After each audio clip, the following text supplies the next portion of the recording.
नमस्कार दोस्तों, आपका स्वागत है हमारे YouTube चैनल रिलैक्स माइंड में। श्रीमद् भगवद गीता के ये विचार आपके जीवन में अनेक परिवर्तन कर देंगे। भगवद गीता के यह 11 उपदेश आपको अपनी जिंदगी में हर जगह बहुत काम आएंगे। जिंदगी की हर मुश्किल में आपको राह दिखाएंगे, इसलिए इन दिव्य उपदेशों को अंत तक जरूर सुने। भगवान श्री कृष्ण कहते हैं, जो हुआ अच्छा हुआ, जो हो रहा है अच्छा हो रहा है और जो होगा वह भी अच्छा ही होगा। तुम भूत का पश्चाताप मत करो, भविष्य की चिंता भी मत करो, अभी तो वर्तमान चल रहा है। दोस्तों, एक बार की बात है, एक राजा और मंत्री कुछ सैनिकों को लेकर जंगल में शिकार पर गए। शिकार के समय तलवार निकालते हुए राजा का अंगूठा कट गया। राजा परेशान हो गए। उसने तुरंत अपने सैनिकों से कहा, सैनिकों जल्दी से जाओ और वैद्य जी को बुला कर लाओ। देखो मेरा अंगूठा कट गया, कितना खून बह रहा है। इतने में पीछे से मंत्री आए और बोले कि इस चोट पर कपड़ा बांध लीजिए और आराम कीजिए, जो होता है अच्छे के लिए होता है। राजा को मंत्री पर गुस्सा आ गया। वे मंत्री से बोले, मंत्री यह बात तुम कह रहे हो, मैं तो तुम्हें अपना हितैषी समझता था। राजा ने सैनिकों को आदेश दिया कि मंत्री को ले जाकर कारागार में बंद कर दो, पूरी रात कोड़े से पीटना और सुबह फांसी पर चढ़ा देना। महाराजा की आज्ञा पाकर सैनिकों ने मंत्री को बंदी बना लिया और राजमहल के कारागार में ले जाकर बंद कर दिया। राजा कुछ सैनिकों को लेकर शिकार के लिए फिर से जंगल में निकल गए और फिर कुछ समय बाद जंगल में तूफान आया, जिससे राजा अपने सैनिकों से बिछड़ गया। भटकते भटकते राजा भीलों के बस्ती में पहुंच गए, जिसे वहां के लोग उन्हें उठाकर ले गए और उनकी देवी के सामने जाकर बिठ दिया। पुजारी उसकी बलि चढ़ाने वाला ही था कि एक भील बोला, इसका तो अंगूठा कटा हुआ है, यह तो अशुद्ध है, हम इसकी बलि नहीं दे सकते। और उन्होंने इस तरह राजा को छोड़ दिया और राजा की जान बच गई। फिर चूंकि अब राजा को समझ में आया कि जो होता है अच्छे के लिए होता है, उसे याद आया कि आज सुबह मंत्री को फांसी लगने वाली है। वे भागा आया। उसने देखा कि मंत्री फंदे को गले में पहनकर खड़ा है। राजा ने उसे नीचे उतरवा और उसके पैर पकड़ लिए और फुट फुट कर रोने लगे। राजा ने अपनी सारी घटना मंत्री को सुनाई और माफी मांगने लगा। मंत्री बोला, माफी मांगने की जरूरत नहीं है महाराज, जो होता है अच्छे के लिए ही होता है। राजा बोला, मंत्री क्या तुम सच में पागल हो? मेरी नासमझी की वजह से रात भर तुमने कोड़े खाए और फिर भी कहते हो जो होता है अच्छे के लिए होता है। फिर मंत्री बोले, महाराज यदि मैं यहाँ को कोड़े नहीं खा रहा होता तो आपके साथ होता, और यदि मैं आपके साथ होता तो वह लोग मेरी बलि चढ़ा देते। अब राजा को समझ में आया कि सच में जो होता है अच्छे के लिए होता है और ईश्वर जो भी कुछ करता है अच्छे के लिए ही करता है। दोस्तों, जब कोई चीजें हमारे मन मुताबिक नहीं होती है तो हम चिंतित और उदास हो जाते हैं, जबकि हमें ऐसा करने से बचना चाहिए और सब कुछ ईश्वर की आज्ञा मानकर उनके भरोसे छोड़ देना चाहिए, क्योंकि जो कुछ भी हो रहा है या होने वाला होता है वे सभी चीजें हमारी अच्छे के लिए होता है। भगवान श्री कृष्ण कहते हैं, व्यक्ति को सदैव बुराई से बचकर रहना चाहिए। अगर कोई बुरा कर्म करता है तो वह कर्म उसको अपने जीवन में भोगना ही पड़ता है। जिस प्रकार सैकड़ों गायों के बीच बछड़ा अपनी माँ को खोज लेता है, ठीक उसी प्रकार कर्म का फल आपको हजारों की भीड़ में भी खोज लेगा। माधव कहते हैं, किसी जीव को कष्ट देकर आप मुझे खुश नहीं देख सकते हो। श्री कृष्ण जगत के स्वामी हैं, वे कण कण में निवास करते हैं। छोटे से छोटे जीव के हृदय में ईश्वर का वास होता है। उस जीव को कष्ट का अनुभव होना ईश्वर को कष्ट का अनुभव कराता है। इसीलिए किसी भी जीव को कष्ट देना ईश्वर को कष्ट देने के समान है। मृत्यु एक अटल सत्य है जिसे कभी बदला नहीं जा सकता है। इस संसार का जब से निर्माण हुआ है तब से जन्म मृत्यु का चक्र चलता आ रहा है। जिस प्रकार मनुष्य अपने पुराने वस्त्रों को त्याग कर नए वस्त्र धारण करता है, ठीक उसी प्रकार आत्मा पुराने व्यर्थ शरीर को त्याग कर नए शरीर को धारण करती है। यह प्रकृति का नियम है। इस सत्य को स्वीकार करके भयमुक्त होकर आज में जीना चाहिए। ज्ञानी व्यक्ति ना तो मरने वाले का शौक करते हैं और ना ही उनका शौक करते हैं जो अभी जिंदा है, क्योंकि वे जानते हैं जो मर गया वे फिर से जन्म लेगा और जो जिंदा है वे एक दिन जरूर मरेगा। केवल ज्ञान ही एक ऐसा अक्षय तत्व है जो कहीं भी किसी भी अवस्था में और किसी भी काल में मनुष्य का साथ नहीं छोड़ता। धरती पर जिस प्रकार मौसम में लाभ आता है, ठीक उसी प्रकार जीवन में भी सुख दुख आता जाता रहता है। युद्ध हो या जीवन सफलता केवल 3 शस्त्रों से प्राप्त होती है, धर्म, धैर्य और साहस। कोई भी मनुष्य जन्म से नहीं बल्कि अपने कर्मों से महान बनता है। कुछ पाना है तो खुद पर भरोसा कीजिए, क्योंकि सहारे कितने भी सच्चे और अच्छे हो साथ छोड़ ही जाते हैं। मित्र गरीब है या अमीर मायने नहीं रखता, बल्कि वे आपके बुरे समय में आपका साथ कितना देता है यह मायने रखता है। धर्म चाहे जो भी हो, अच्छे इंसान बनो, हिसाब तुम्हारे कर्म का होगा, धर्म का नहीं। खुशी के लिए काम करोगे तो खुशी नहीं मिलेगी, लेकिन खुश होकर काम करोगे तो खुशी जरूर मिलेगी। जब आप दूसरों के लिए अच्छा चाहते हैं तो वही अच्छी चीजें आपके जीवन में वापस आती है। यही प्रकृति का नियम है। आपका मूल्य इससे तय नहीं होता कि आप क्या है, यह इससे तय होता है कि आप खुद को क्या बनाने की क्षमता रखते हैं। हंसता हुआ मन और हंसता हुआ चेहरा, यही सच्ची संपत्ति है। मनुष्य हमेशा अपने भाग्य को कोसता है, यह जानते हुए भी कि भाग्य से भी ऊंचा उसका कर्म है जो उसके स्वयं के हाथों में है। कमियां भले कि हजारों हो तुम में, लेकिन खुद पर विश्वास रखो कि तुम सबसे बेहतर करने का हुनर रखते हो। जितना इंतजार परमात्मा आपसे करवा रहा है, समय आने पर वह इतना देगा कि संभाल भी नहीं पाओगे। भगवान श्री कृष्ण कहते हैं, जिस प्रकार प्रकाश की ज्योति अंधेरे में चमकती है, ठीक उसी प्रकार सत्य भी चमकता है। इसलिए मनुष्य को हमेशा सत्य की राह पर चलना चाहिए। क्रोध मनुष्य को नरक की ओर ले जाने वाला द्वार है। क्रोध करने से व्यक्ति का मन अशांत हो जाता है, वह आवेश में आकर कई बार अपना ही नुकसान कर बैठता है। भगवान श्री कृष्ण कहते हैं, मनुष्य को क्रोध करने से बचना चाहिए। कितना भी गुस्सा आए, स्वयं को शांत रखने का प्रयास करें। दूसरों का भला करने वाले मनुष्य को हमेशा कष्टों का सामना करना पड़ता है, क्योंकि हमेशा फल देने वाले वृक्ष को भी पत्थरों की मार सहनी पड़ती है। सत्य से कमाया धन हर प्रकार से सुख देता है, छल कपट से कमाया धन दुख ही दुख देता है।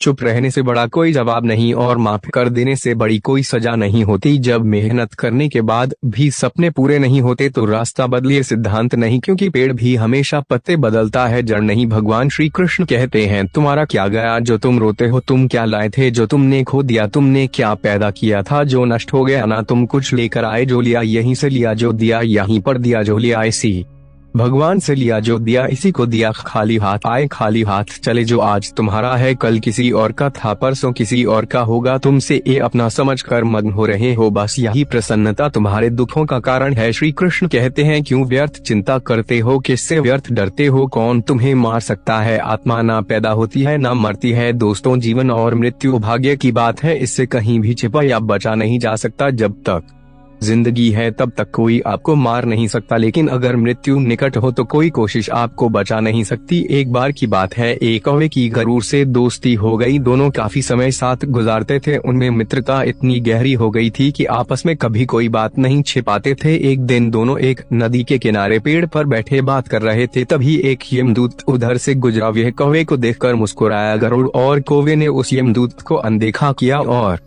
अपनी बात में लग गए। लेकिन अगले दिन फिर वही हुआ, दोनों बातें कर रहे थे। तभी वह यमदूत फिर उधर से गुजरा। वे फिर कौवे को देखकर मुस्कुराया। इस बार कौवे को कुछ शंका हुई। उसने गरुड़ से कहा कि यह यमदूत मुझे देखकर कल भी मुस्कुराया था और आज भी वैसे ही मुस्कुराया। कुछ गड़बड़ है, हो सकता है मेरी मृत्यु आने वाली है। गरुड़ ने उसे समझाया कि ऐसा कुछ नहीं है, यह एक सहयोग भी हो सकता है। तुम चिंता मत करो, 2-3 दिन और ऐसे ही निकले। रोज यमदूत कौवे को देखकर मुस्कुराता। अब तो कौवे को यकीन हो गया कि निश्चित ही मेरी मौत नजदीक है। उसने गरुड़ से कहा, मित्र, मैं मरना नहीं चाहता, लेकिन यह यमदूत जरूर 1-2 दिन में मेरे प्राण निकाल कर ले जाएगा। यह रोज ही मुझे देखकर मुस्कुराता है। गरुड़ को भी लगा कि हो सकता है कौवे का शक सही हो। उसने कौवे को धैर्य बंधाया। गरुड़ ने कौवे से कहा, तुम चिंता मत करो मित्र, मैं तुम्हें यहाँ से इतनी दूर ले जाऊंगा कि यह यमदूत तुम्हें दिखाई ही न दे। गरुड़ ने कौवे को अपनी पीठ पर बैठाया और उस जंगल से हजारों किलोमीटर दूर कैलाश पर्वत पर ले गया। दोनों को अब यह डर नहीं रहा कि यहाँ कोई उन्हें परेशान कर सकता है। लेकिन वे जैसे ही कैलाश पर्वत पर पहुंचकर एक गुफा तक पहुंचे, वहाँ वह यमदूत पहले से ही मौजूद था। उसने कौवे को देखते ही उस पर पाश फेंककर उसके प्राण निकाल लिए। गरुड़ देखता रह गया। उसने यमदूत से पूछा, तुमने इसे मारा क्यों? यमदूत ने कहा कि इसकी मौत इसी समय लिखी थी, इसलिए इसके प्राण निकाल लिए। गरुड़ ने फिर पूछा, तो फिर तुम इसे देखकर उस जंगल में मुस्कुराते क्यों थे? इसे मारना ही था तो वही मार देते। यमदूत ने जवाब दिया, इसकी मौत कैलाश पर्वत पर ही लिमिटेड देखी थी, लेकिन 4-5 दिन पहले इसे उस जंगल में देखकर मुझे यह आश्चर्य हो रहा था कि यह इतने कम समय में वहां पहुंचेगा कैसे, क्योंकि इसके पंख भी छोटे हैं और यह लंबी उड़ान भी नहीं भर सकता, तो हजारों योजन दूर कैलाश तक यह पहुंचेगा कैसे? यही सोचकर मैं रोज मुस्कुराकर गुजर जाया करता था, लेकिन भाग्य देखो तुम, इसके परम मित्र ही इसे यहाँ तक इतने कम समय में ले आए। बुरे लोग हमेशा बुरे कर्म करते हैं, फिर भी वे जीवन में सुखी और संपन्न रहते हैं, जबकि अच्छे लोग जीवन भर अच्छे कर्म करते हैं, फिर भी उसे अपमान और दर्द ही मिलता है। अक्सर लोगों के मन में ऐसा सवाल रहता है कि जो लोग अच्छे कर्म करते हैं वे परेशान रहते हैं, वही जो बुरे कर्म करते हैं वे खुशी से रह रहे होते हैं। अच्छे कर्म करने वाले परेशान होते हैं कि आखिर उन्हें इतनी परीक्षा क्यों देनी पड़ रही है, जबकि जो अधर्म की राह में है वे खुश है और जिंदगी का लुत्फ उठा रहे हैं। अक्सर लोग सोचते हैं कि अब अच्छाई का जमाना ही नहीं रहा। अगर आपके मन में भी यह सवाल आया है तो आज आप इसका जवाब सुन लीजिए। यह जवाब है जो भगवत गीता में लिखा है और श्री कृष्ण ने अर्जुन को दिया था। भगवत गीता में वर्णित कथा के अनुसार जब भी अर्जुन के मन में कोई दुविधा होती थी तो वे श्री कृष्ण के पास पहुंच जाते थे। एक बार की बात है, अर्जुन ने भगवान श्री कृष्ण के समीप आकर कहा कि वे दुविधा में है और इसका जवाब वे श्री कृष्ण से चाहते हैं। श्री कृष्ण ने पूछा कि क्या सवाल है। अर्जुन ने कहा, मुझे यह जानना है कि अच्छे लोगों के साथ हमेशा बुरा ही क्यों होता है, वहीं बुरे लोग खुशहाल दिखते हैं। अर्जुन के मुंह से ऐसी बातें सुनकर श्री कृष्ण मुस्कुराए और कहा, मनुष्य जैसा सोचता है और महसूस करता है वैसा कुछ नहीं होता है, बल्कि अज्ञानता की वजह से वे सच्चाई नहीं समझ पाता है। अर्जुन उनकी यह बात समझ नहीं पाए। इसके बाद श्री कृष्ण ने क्या कहा वे जानते हैं। कान्हा ने अर्जुन से कहा कि हे पार्थ, मैं तुम्हें एक कथा सुनाता हूँ, उसे सुनकर तुम समझ जाओगे कि हर प्राणी को उसके कर्म के हिसाब से ही फल मिलता है। प्रकृति हर किसी को अपनी राह चुनने का मौका देती है। अब यह मनुष्य की इच्छा पर निर्भर करता है कि उसे धर्म की राह चुनी है या अधर्म की। कथा शुरू करते हुए श्री कृष्ण ने कहा, एक नगर में दो पुरुष रहा करते थे। एक पुरुष व्यापारी था जिसके जीवन में धर्म की बहुत महत्ता थी। वे पूजा पाठ में यकीन रखता था। वे हर रोज मंदिर जाता था और दान धर्म भी करता था और हर रोज भगवान की पूजा करता था। वहीं दूसरा पुरुष बिल्कुल विपरीत था। वे हर रोज मंदिर तो जाता था लेकिन पूजा करने नहीं, बल्कि मंदिर के बाहर से जूते चप्पल चुराने। उसे दान और धर्म से कोई लेना देना नहीं था। समय बीता गया और एक दिन बहुत जोर की बारिश हो रही थी। इस वजह से मंदिर में पुजारी के अलावा कोई नहीं था। यह बात जब दूसरे पुरुष को पता चली तो उसने कहा कि यह सही मौका है मंदिर का धन चुराने का। पंडित से नजर बचाकर उसने मंदिर का सारा धन चुरा लिया। उसी समय धर्म कर्म में विश्वास रखने वाला व्यक्ति भी मंदिर पहुंचा। दुर्भाग्य से मंदिर के पुजारी ने उसे ही चोर समझ लिया और चिल्लाने लगे। वहां लोग एकत्र हो गए और उसे बहुत मारा। किसी तरह वे बचते बचाते वहां से निकला तो दुर्भाग्य ने उसका साथ वहां भी नहीं छोड़ा। मंदिर के बाहर वे एक गाड़ी से टकरा गया और घायल हो गया। फिर वे व्यापारी लड़ाते हुए घर जाने लगा तो रास्ते में उसकी मुलाकात उस पुरुष से हुई जिसने मंदिर से धन चुराया था। उसने कहा, आज तो मेरी किस्मत चमक गई, एक साथ इतना सारा धन मिल गया। यह सब देखकर उसे बहुत बुरा लगा और उसने अपने घर से भगवान की सारी तस्वीरें निकाल दी। कुछ सालों बाद दोनों की पुरुषों की मृत्यु हो गई। मरने के बाद जब दोनों यमराज की सभा में पहुंचे और भले पुरुष ने दूसरे व्यक्ति को देखा तो उसे बहुत गुस्सा आया। उसने क्रोधित होकर यमराज से पूछ ही लिया, मैं तो हमेशा अच्छे कर्म करता था, दान में विश्वास रखता था, उसके बदले जीवन भर मुझे अपमान और दर्द ही मिला, और इस व्यक्ति को नोटों से भरी पोटली, आखिर ऐसा भेदभाव क्यों। इस पर यमराज ने कहा, पुत्र तुम गलत समझ रहे हो। जिस दिन तुम्हारी गाड़ी से टक्कर हुई थी वह दिन तुम्हारे जीवन का आखिरी दिन था, परंतु तुम्हारे अच्छे कर्मों की वजह से तुम्हारी मौत सिर्फ एक छोटी से चोट में बदल गई। तुम इस दुष्ट व्यक्ति के बारे में जानना चाहते हो। दरअसल इसके भाग्य में राजयोग था, मगर इसके को कर्मों और अधर्म की वजह से वे सिर्फ एक छोटी सी धन की पोटली में बदल गया। कथा सुनाने के बाद श्री कृष्ण अर्जुन से कहते हैं, क्या अब तुम्हें तुम्हारे सवाल का जवाब मिल गया। ऐसा सोचना कि भगवान तुम्हारे कर्मों को नजरअंदाज कर रहे हैं, यह बिल्कुल भी सत्य नहीं है। भगवान हमें कब क्या किस रूप में दे रहा है मनुष्य को समझ में नहीं आता है, मगर आप अच्छे कर्म करते रहे तो भगवान की कृपा हमेशा बनी रहती है। इसलिए अपने अच्छे कर्मों को बदलना नहीं चाहिए, क्योंकि उसका फल हमें इसी जीवन में मिलता है। इसलिए मनुष्य का फर्ज है कि वह हमेशा अच्छे कर्म करते रहे, क्योंकि श्री कृष्ण ने गीता में भी बताया है कि किसी के द्वारा किया गया कर्म बेकार नहीं जाता है, चाहे वह अच्छा हो या बुरा। हमेशा शक करने वाला व्यक्ति कभी शांति प्राप्त नहीं कर पाता है। इसलिए संदेह करने से बच्चे, अधिक संदेह करने से मन की शांति भंग हो जाती है और व्यक्ति भ्रमित होकर अपने संबंधों को नष्ट कर डालता है। तन की सुंदरता मन को आकर्षित करती है, जबकि स्वभाव की सुंदरता हृदय को आकर्षित करती है। इसीलिए मनुष्य का स्वभाव हमेशा निर्मल होना चाहिए। कौन क्या कर रहा है, कैसे कर रहा है और क्यों कर रहा है, इन सब से आप जितना दूर रहेंगे उतना ही खुश रहेंगे। जिंदगी में हम कितने सही है और कितने गलत है यह सिर्फ दो लोग जानते हैं, एक परमात्मा और दूसरी हमारी अंतरात्मा। भगवान श्री कृष्ण कहते हैं, जिस मनुष्य के अंदर ज्ञान की कमी और ईश्वर में श्रद्धा नहीं होती वह मनुष्य जीवन में कभी भी आनंद और सफलता को प्राप्त नहीं कर पाता। भगवान कहते हैं जो मनुष्य सुख और दुख में शांत रहता है, जिसके राग भय और क्रोध नष्ट हो गए हैं, जो मनुष्य शुभ और अशुभ वस्तु को पाकर ना प्रसन्न होता है और ना द्वेष करता है, जिन्होंने अपनी इंद्रियों को वश में कर लिया है, वे स्थिर बुद्धि मनुष्य मुनि के समान है। ऐसा मनुष्य स्थिर चित्त और इंद्रियों को वश में करके ज्ञान द्वारा परमात्मा को प्राप्त करके हमेशा संतुष्ट रहता है। जिस प्रकार समुद्र की स्थिति अचल है, भारी से भारी आंधी तूफान आने पर या अनेक नदियों के जल प्रवाह उसमें प्रविष्ट होने पर भी वे अपनी स्थिति से विचलित नहीं होता, मर्यादा का त्याग नहीं करता, उसी प्रकार परमात्मा के स्वरूप में स्थित योगी की स्थिति भी सर्वथा अचल होती है। बड़े से बड़े सांसारिक सुख दुखों का सहयोग वियोग होने पर भी उसकी स्थिति में जरा भी अंतर नहीं पड़ता। वह योगी परमात्मा में नित्य निरंतर अटल और एक रूप स्थित रहता है। मोह विनाश का कारण होता है। मनुष्य के दुखों का मूल कारण उसका मोह ही है। वह जितना अधिक मोह करेगा उतना ही अधिक कष्ट भी भोगे। पछतावा अतीत नहीं बदल सकता और चिंता भविष्य नहीं संवार सकती, इसलिए वर्तमान का आनंद लेना ही जीवन का सच्चा सुख है। श्री कृष्ण कहते हैं जो तुम्हारा साथ देता है तुम उसका साथ दो, जो तुम्हें धोखा देता है तुम उसे त्याग दो। जिस जगह आपका सम्मान नहीं हो वहां पर कभी जाना नहीं चाहिए, वरना लोग आपको कमजोर और बेवकूफ समझेंगे। जहां बारिश ना हो वहां फसल खराब हो जाती है और जहां संस्कार ना हो वहां नस्ल भी खराब हो जाती है। जो लोग यह कहते हैं मेरे पास वक्त नहीं है, असल में उनके खास रिश्तों की गिनती में आपका नाम ही नहीं है। बात इतनी मधुर रखो कि कभी वापस भी लेनी पड़े तो आपको कड़वी ना लगे। खुद में थोड़ा स्वाभिमान होना जरूरी है, वरना लोग आपको वहां भी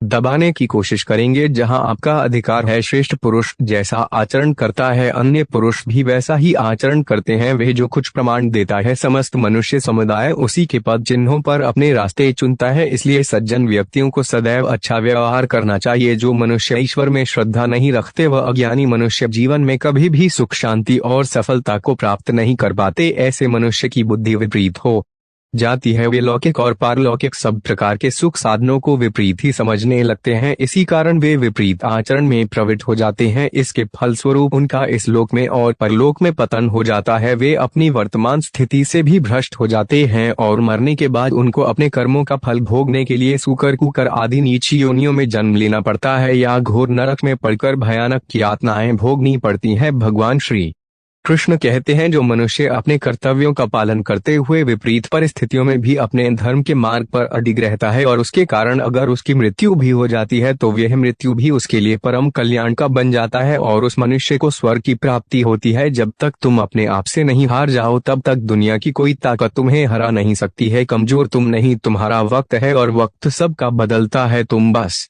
अपना कर्म करते जाओ। जिसने कभी संकट नहीं देखा उसे अपनी ताकत का कभी एहसास नहीं होगा। जो दूसरों की तकलीफों को समझते हैं, जिनमें दया है, जो दिल से अच्छे हैं, उन्हें दोबारा जन्म नहीं लेना पड़ता है। किसी को कुछ देकर घमंड मत कर, क्या पता तू दे रहा है या पिछले जन्म का कर्ज चुका रहा है। घमंडी मनुष्य का वंश वैभव और प्रतिष्ठा तीनों ही चले जाते हैं। विश्वास न हो तो रावण कौरव और कंस को देख लो। किसी पर विश्वास करना हो तो उनकी बातों पर नहीं उनकी हरकतों पर ध्यान दो। गुस्से के वक्त थोड़ा रुक जाने से और गलती के वक्त थोड़ा झुक जाने से जिंदगी और भी आसान हो जाती है। भगवान श्री कृष्ण कहते हैं जो मनुष्य मुझे जान लेता है वह जन्म मरण के बंधनों से मुक्त हो जाता है। जो मनुष्य भगवत गीता को पढ़कर उस पर अमल करता है उसके सारे दुष्कर्म का प्रभाव समाप्त हो जाता है। जो भाग्य में है वे भाग कर आएगा और जो भाग्य में नहीं है वे हाकर भी भाग जाएगा। भगवान श्री कृष्ण अर्जुन को समझाते हुए कहते हैं कि हे अर्जुन, मेरे और तुम्हारे बहुत से जन्म हो चुके हैं, उन सबको तू नहीं जानता किंतु मैं जानता हूँ। मैं अजन्मा और अविनाशी हूँ। मैं समस्त प्राणियों का ईश्वर होते हुए भी अपनी प्रकृति को अधीन करके अपनी योग माया से प्रकट होता रहता हूँ। जब जब इस धरती पर धर्म की हानि और अधर्म की वृद्धि होती है तब तब अधर्म का विनाश और धर्म की पुनर्स्थापना हेतु मैं अपने एक नए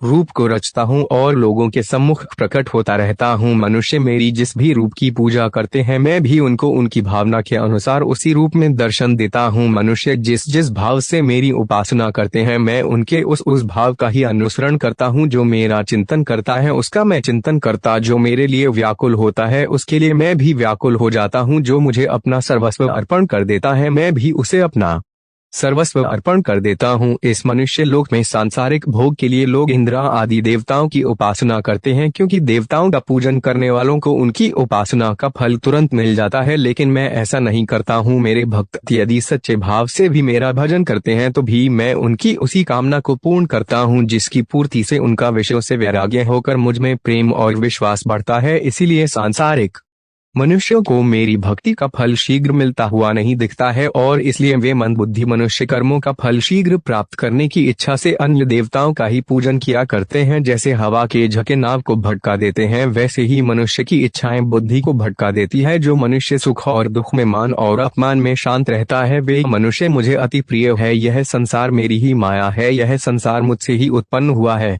मैं ही इसका पालन पोषण करता हूँ और मैं ही इस सृष्टि का विनाश करता हूँ। मैं भूत, वर्तमान और भविष्य के सभी प्राणियों को जानता हूँ, लेकिन वास्तविकता में मुझे कोई नहीं जानता। समझदार व्यक्ति जब संबंध निभाना बंद कर देता है तो समझ लेना चाहिए उसके आत्मसम्मान को कहीं न कहीं ठेस अवश्य पहुंची है। प्रेम सदैव माफी मांगना पसंद करता है और अहंकार सदैव माफी सुनना पसंद करता है। कर्म ही तुम्हारी पहचान है, वरना एक नाम के यहाँ हजारों इन है। अच्छे कर्म करने के बावजूद भी लोग केवल तुम्हारी बुराइयां ही याद रखेंगे, इसलिए लोग क्या कहते हैं इस पर कभी ध्यान मत दो। जितना हो सके खामोश ही रहना अच्छा है, क्योंकि सबसे ज्यादा गुनाह इंसान से उसकी जुबान ही करवाती है। जो पुरुष न किसी से द्वेष करता है और न किसी चीज की आकांक्षा करता है, वैसा कर्मयोगी पुरुष सन्यासी के समान है, और वे पुरुष सुखपूर्वक सांसारिक बंधन से मुक्त हो जाता है। ना तो मैं किसी के भाग्य का निर्माण करता हूँ और ना ही किसी के कर्म फल का निर्माण करता हूँ। मनुष्य अपने द्वारा किए कर्मों का ही फल भोगता है और उसी से उसके भाग्य का निर्माण होता है। मनुष्य स्वयं ही अपना मित्र है और स्वयं ही अपना सबसे बड़ा शत्रु भी है। ज्ञानी मनुष्य कर्म योग या भक्ति योग से एक ही जन्म में इस समुद्र रूपी संसार आड़ से निकलकर परमात्मा को प्राप्त कर लेता है, और अज्ञानी मनुष्य काम, क्रोध, लोभ, मोह में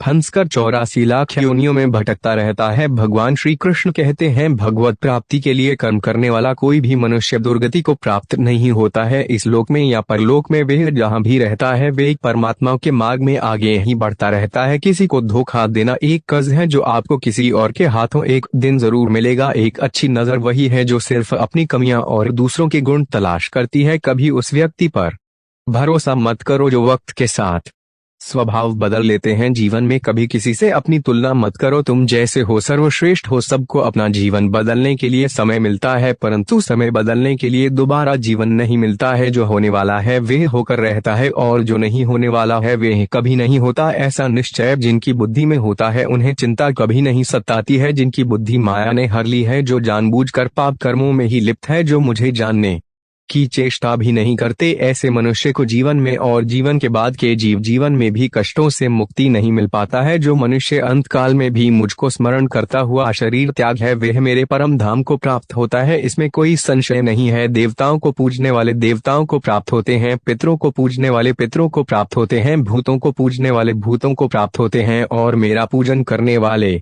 भक्त मुझको ही प्राप्त होते हैं। इसलिए मेरे भक्तों का पुनर्जन्म नहीं होता। जो कोई भक्त मेरे लिए प्रेम से पत्र, पुष्प, फल, जल आदि अर्पण करता है, उस शुद्ध बुद्धि निष्काम प्रेमी भक्त का प्रेम पूर्वक अर्पण किया हुआ वह पत्र पुष्प मैं सद्गुण से प्रकट होकर प्रेम पूर्वक खाता हूँ। तू जो कर्म करता है, जो खाता है, जो हवन करता है, जो दान देता है और जो तप करता है, वे सब मुझे अर्पण कर, मैं तुम्हें मुक्ति प्रदान करूंगा। मेरे लिए ना तो कोई प्रिय है और ना ही अप्रिय, परंतु जो भक्त मुझको प्रेम से भजते हैं वे हम मुझ में है और मैं उनमें हूँ। यदि कोई दुराचारी भी अनन्य भाव से मेरा भक्त बनकर मुझको भजता है तो वह पुरुष भी साधु के समान है, क्योंकि उसने भली भांति निश्चय कर लिया है कि परमेश्वर के भजन के समान अन्य कुछ भी नहीं है। स्त्री, वैश्य, शूद्र, भूत, 50 चांदा कोई भी हो, वह मेरी शरण में आकर परम गति को प्राप्त होते हैं। अच्छी नियत से किया गया काम कभी व्यर्थ नहीं जाता है और उसका फल आपको जरूर मिलता है। जीवन की सबसे बड़ी गलती वही होती है जिस गलती से हम कुछ सीख नहीं पाते हैं। तुम आज जो भी कर्म कर रहे हो उसका फल तुम्हें कल प्राप्त होगा, और आज जो तुम्हारे पास है वे तुम्हारे द्वारा किए गए कर्मों का फल है। जो मनुष्य श्रद्धा भाव से मेरी भक्ति करता है, मैं उसे वे हर चीज देता हूँ जो उसके पास नहीं है, और जो उसके पास है मैं उसकी रक्षा भी करता हूँ। जीवन कठिन तब लगता है जब हम स्वयं में बदलाव करने के बजाय परिस्थितियों को बदलने का प्रयास करते हैं। रिश्ते चाहे कितने भी बुरे हो उन्हें कभी मत तोड़ना, क्योंकि पानी है कितना भी गंदा हो, प्यास नहीं तो आग तो बुझा ही देता है। मनुष्य को उस सुख का त्याग कर देना चाहिए जो किसी के दुख का कारण बनता है। जिस समय कोई समस्या जन्म लेती है उसके साथ उसका समाधान भी जन्म लेता है। हृदय से जो दिया जा सकता है वे हाथ से नहीं दिया जा सकता है, और मौन से जो कहा जा सकता है वे शब्दों से नहीं कहा जा सकता है। चीजों की कीमत मिलने से पहले पहले होती है और इंसानों की कीमत खोने के बाद होती है। शस्त्र केवल शरीर को घायल कर देते हैं किंतु शब्द आत्मा को भी घायल कर देते हैं। जब विरोधियों का पलड़ा भारी हो तो विजय पाने के लिए कूटनीति का रास्ता अपनाओ। दुनिया में केवल माता और पिता ही ऐसे इंसान हैं जो चाहते हैं कि हमारे बच्चे हमसे भी ज्यादा कामयाब हो। जब इंसान की जरूरत बदल जाती है तब इंसान के बात करने का तरीका भी बदल जाता है। जो व्यक्ति अपनी गलतियों के लिए स्वयं से लड़ता है उसे कोई भी नहीं हरा सकता। जिस मनुष्य के हृदय में सच्ची मानवता हो उसकी सोच हमेशा यही होगी कि मुझे मिला हुआ दुख किसी को नहीं मिले और मुझे मिला हुआ सुख सबको मिले। मीठा झूठ बोलने से अच्छा है कड़वा सच बोला जाए। इससे आपको सच्चे शत्रु जरूर मिलेंगे लेकिन झूठे मित्र नहीं। यदि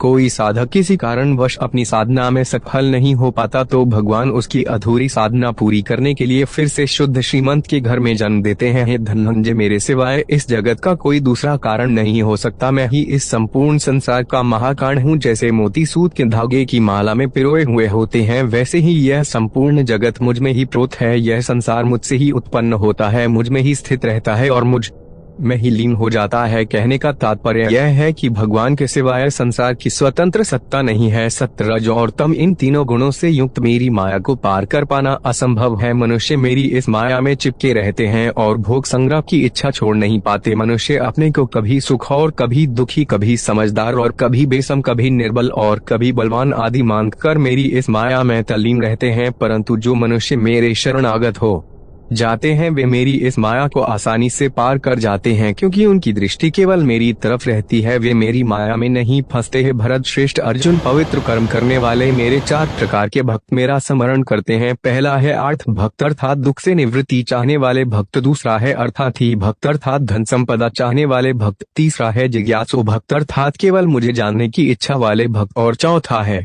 ज्ञानी भक्त अर्थात मुझे ज्ञान सहित जानने वाले भक्त। आइए इसको थोड़ा समझ ले। अर्थ भक्त वो है जो प्राण संकट आने पर संकट दूर करने के लिए केवल भगवान को पुकारते हैं। कष्ट का निवारण केवल भगवान से ही चाहते हैं, दूसरे किसी से नहीं। वे अर्थ भक्त कहलाते हैं। अर्थ भक्तों में द्रौपदी और गजेंद्र का दृष्टांत ठीक नहीं लगता है, क्योंकि इन दोनों ने अपनी रक्षा के लिए अन्य उपायों का भी सहारा लिया था। चीरहरण के समय जब तक द्रौपदी भीष्म पितामह और 5 पांडवों पर भरोसा करती रही तब तक वे रोती बिलखती और कष्ट पाती रही, परंतु जब सब सहारा छोड़कर अनन्य भाव से प्रभु को पुकारा तब प्रभु ने उसकी लाज बचाई। ऐसे ही गजेंद्र ने जब तक दूसरे हाथियों और हथेलियों का सहारा लिया, अपने बल का सहारा लिया, तब तक वे कई वर्षों तक ग्रह से लड़ता रहा और दुख पाता रहा। सब सहारा छूटने के बाद जब उसने ओम नमो भगवते कहकर हरि को पुकारा तब भगवान ने तुरंत आकर ग्रह का मुंह फाड़ दिया और गजेंद्र का उद्धार किया। अर्थ भक्तों में अभिमन्यु की पत्नी उत्तरा का दृष्टांत सही लगता है, कारण कि जब उस पर आपत आई तब उसने भगवान श्री कृष्ण के सिवाय किसी दूसरे उपाय का सहारा नहीं लिया। उसने सीधे भगवान से निवेदन किया। उसने श्री भगवान से कहा कि हे जगतपति, यह दहक हुआ अश्वत्थामा का बाण मेरे गर्भ को नष्ट करने के लिए दौड़ा आ रहा है, मेरी रक्षा करें। तुरंत उत्तरा के गर्भ में प्रविष्ट